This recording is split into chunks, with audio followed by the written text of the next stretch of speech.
Hello Ram sir. Hi Nagaraju. Visualization practice అని చెప్పేసి మనం సెషన్ ఒకటి ఆగస్ట్ 31 నుంచి స్టార్ట్ చేస్తూ ఉన్నాము. ఎన్రోల్ చేసుకునేటువంటి వాళ్ళు చాలామంది ఉన్నారు. So eagerly waiting. అయితే కొంతమందికి ఏంటంటే విజువలైజేషన్ కొత్తగా అటెండ్ అవ్వాలి అనుకునేటువంటి వాళ్ళు ఉన్నారు. వాళ్ళకి ప్రాక్టీస్ ఏంటి అంటే విజువలైజేషన్కి సంబంధించినటువంటిది ఎలా ప్రాక్టీస్ చేయిస్తారు, ఏ విధంగా ఉంటుంది అనుకునేటువంటి ఆలోచన కూడా ఉన్నాయి.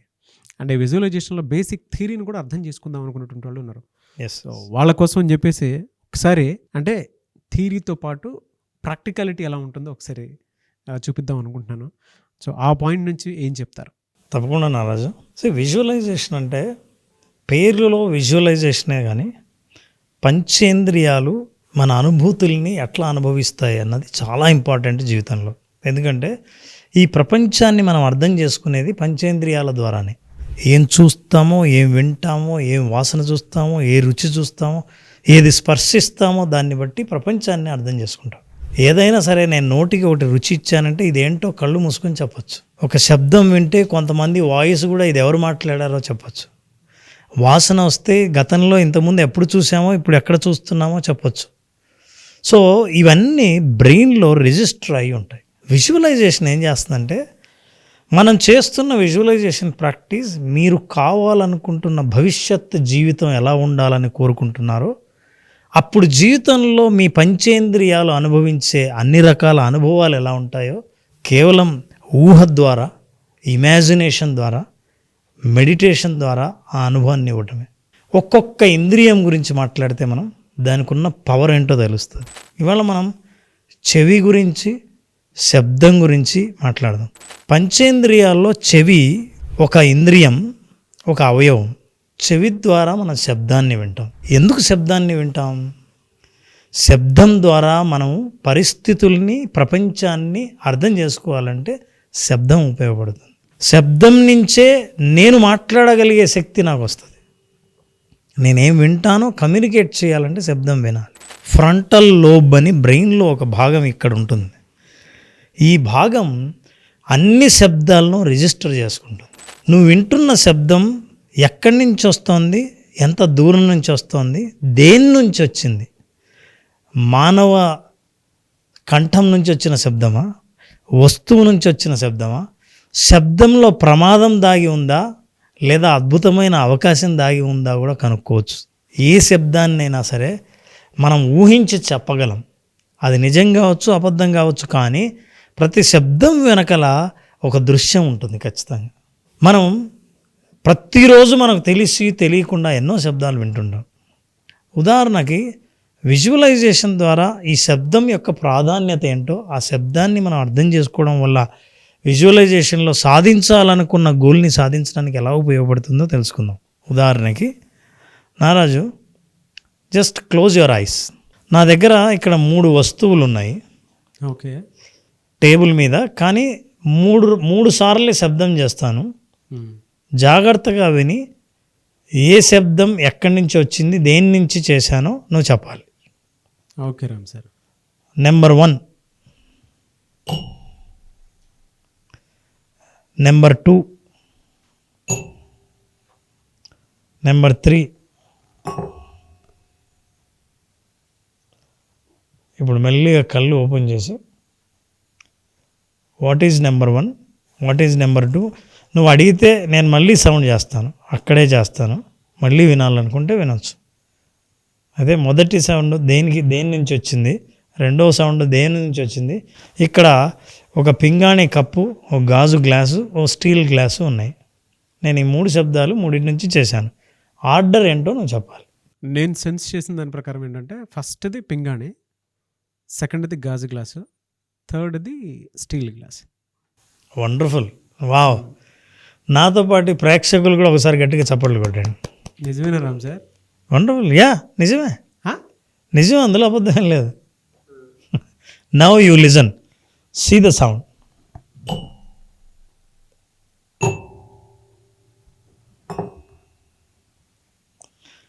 ఈ సౌండ్లు నీకు కొత్త కాదు నారాజు.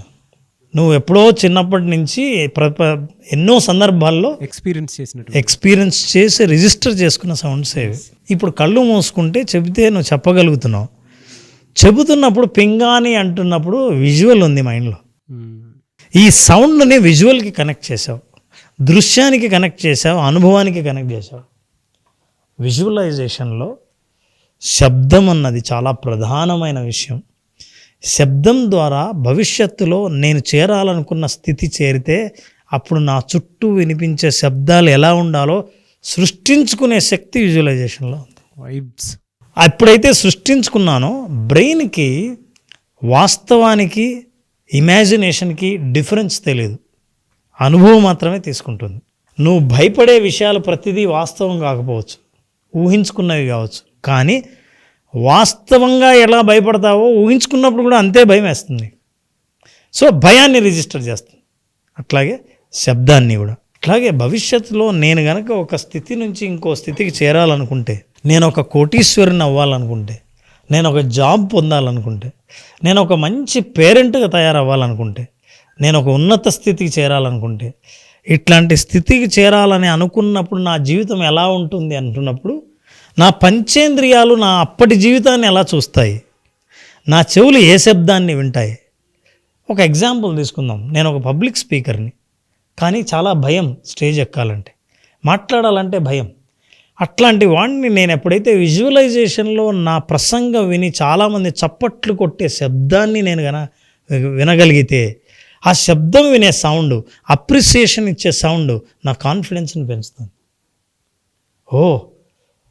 నాకు ఇంత అప్రిసియేషన్స్ వస్తున్నాయా, నేను ఇంత బాగా మాట్లాడానా అని అనుకున్నప్పుడు ఆ కాన్ఫిడెన్స్ పెరుగుతుంది. మానసికంగా ఆ కాన్ఫిడెన్స్ని ఎప్పుడైతే బ్రెయిన్కి అలవాటు చేసావో, ఎప్పుడైతే దాన్ని రిజిస్టర్ చేసావో, ఈ కాన్ఫిడెన్స్ని, ఈ ఆత్మవిశ్వాసాన్ని పరిచయం చేసావో, నిజమైన జీవితంలో ఈ ఆత్మవిశ్వాసానికి నువ్వు చాలా దగ్గరగా వెళ్తావు. ఆత్మవిశ్వాసాన్ని నిజంగా సృష్టించుకునే అవకాశం చాలా ఉంది. శబ్దానికి సంబంధించి మనం చెప్పుకుంటూ వెళ్తే చాలా ఉంటాయి.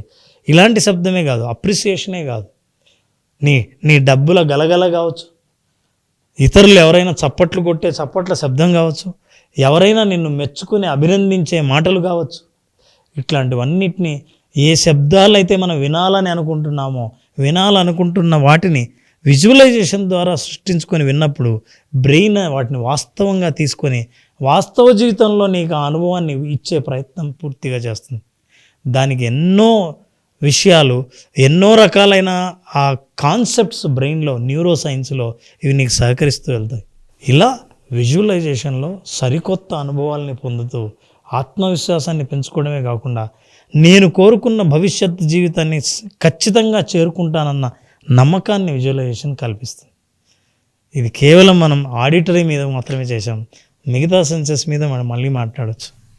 గ్రేట్. అండ్ స్కూల్లో పిల్లలకి ఇలాంటి టీచర్ కనుకుంటే డెఫినెట్గా ప్రాక్టికల్ నాలెడ్జ్ తోటి కూడుకున్నటువంటి ఎడ్యుకేషన్ చాలా బాగా అందుతుంది. ప్రతి పేరెంట్ ఈ వీడియో చూడాలని అనుకుంటాను, ప్రతి టీచర్ ఈ వీడియో చూడాలి అనుకుంటాను. అండ్ విజువలైజేషన్ వల్ల కలిగేటువంటి బెనిఫిట్స్ ఏవైతే ఉంటాయో, ప్రాక్టీస్ మీనింగ్ఫుల్గా ఎలా ఉంటుందని చెప్పడానికి ద బెస్ట్ వీడియో అండి. యూట్యూబ్లో ఎక్కడ కొట్టినా కూడా ఎంత మీనింగ్ఫుల్ వీడియో అయితే మనం చూడలేం. There is no doubt about in that. I'm very happy for you Ram sir. ఇంతకంటే గొప్ప అనుభవాల్ని విజువలైజేషన్ మన 5 day సెషన్ ఓన్లీ ప్రాక్టీస్ ద్వారా అనుభవపూర్వకంగా ఇలా ఉంటుందా విజువలైజేషన్ అని తెలియాలంటే కాన్సెప్ట్ 10 నిమిషాలు, మిగతా టైం అంతా ప్రాక్టీస్ కోసం కేటాయిస్తూ స్పెషల్గా visualisation 5 days online session only practice. ఇది అసలైన 2.0 visualisation 2.0. Very meaningful. Thank you అన్న. And very mindful also. Thank you so much Ram sir. Thank you Naraj, thank you so much. Visualisation complete practice అనేటువంటి session మీద class ఒకటి ఉంటుంది అని చెప్పేసి అనుకుంటున్నారు. అయితే ఎప్పుడు అవకాశం ఉంటుంది నారాజు? 31st August విజువలైజేషన్ ప్రాక్టీస్ చేస్తున్నాం. విజువలైజేషన్ ఓన్లీ ప్రాక్టీస్ అనే ప్రోగ్రామ్ని 5 days పాటు చేస్తున్నాం. చాలామందికి కాన్సెప్ట్స్ అద్భుతంగా అర్థం చేసుకుంటారు, దీనికి సంబంధించిన పుస్తకాలు చదివారు, ప్రోగ్రాంలు అటెండ్ అయ్యారు, ఇన్ఫర్మేషన్ అబండెంట్గా అందరికి దొరుకుతూ ఉంది. ఇప్పుడు ఇన్ఫర్మేషన్ కాదు కావాల్సింది, తెలిసింది తక్కువైనా ప్రాక్టీస్ చేయడం చాలా ఇంపార్టెంట్. ఆ ప్రాక్టీస్కి అనుకూలంగా 45 నిమిషాల పాటు రోజు ఓన్లీ ప్రాక్టీసే. విజువలైజేషన్ అన్న దాంట్లో డీప్గా వెళ్ళి ఆ విజువలైజేషన్ ఇచ్చే అనుభవం ఏంటో తెలుసుకోవాలని అనుకుంటే ఈ 5 రోజులు ఒక్కొక్క రోజు ఒక్కొక్క అనుభవంతో 5 రోజుల పాటు విజువలైజేషన్ ఎక్స్పర్ట్గా మారే అవకాశం వాళ్ళు పొందాలంటే ప్రేక్షకులు ఖచ్చితంగా విజువలైజేషన్ ఓన్లీ ప్రాక్టీస్, ప్రోగ్రామ్ పేరు కూడా ఓన్లీ ప్రాక్టీస్ 5 రోజుల పాటు ప్రాక్టీస్ని ఒక్కొక్క సెన్స్ని యాక్టివేట్ చేసే ప్రాక్టీసెస్ మనం చేస్తున్నాం. దీని ద్వారా relationship, money, career, personal life and anxieties and fears వీటన్నిటిని హ్యాండిల్ చేసే ప్రోగ్రామ్ని మనం 31st ఆగస్ట్న ఇంట్రడ్యూస్ చేస్తున్నాం. Very good sir. చాలా మందికి చాలా సమస్యలు ఉంటూ ఉంటాయి. మనీ ప్రాబ్లం ఒకటికి ఉంటుంది, బ్యాడ్ బిహేవియర్ కొంతమందికి ఉంటుంది, అడిక్షన్స్ కొంతమందికి ఉంటాయి, కొంతమందికి నెగటివ్ థింకింగ్ ఎక్కువ ఉంటూ ఉంటుంది. వాటికి అన్నిటికీ solution, one stop solution visualization practice అనేది. Yes. సో అది ఏ విధంగా అనేది మీరు కనుక క్లాస్కి అటెండ్ అవ్వాలి అనుకుంటే ఆగస్ట్ 31st నుంచి క్లాస్ ఉంటుంది. ఎన్రోల్ చేసుకోవాలి అనుకున్నటువంటి వాళ్ళు స్క్రీన్ మీద మీ కాంటాక్ట్ నెంబర్ కనిపిస్తుంది, దాన్ని మీరు కాల్ ఆర్ మెసేజ్ వాట్సాప్ చేసి వెంటనే ఎన్రోల్ చేసుకోండి. ఈ వీడియో లైక్ చేయండి, షేర్ మాత్రం తప్పకుండా చేయండి. ఇలాంటి మరిన్ని వీడియోస్ కోసం మా ఛానల్ ఫాలో అవ్వండి. Thank you so much Ram sir. Thank you.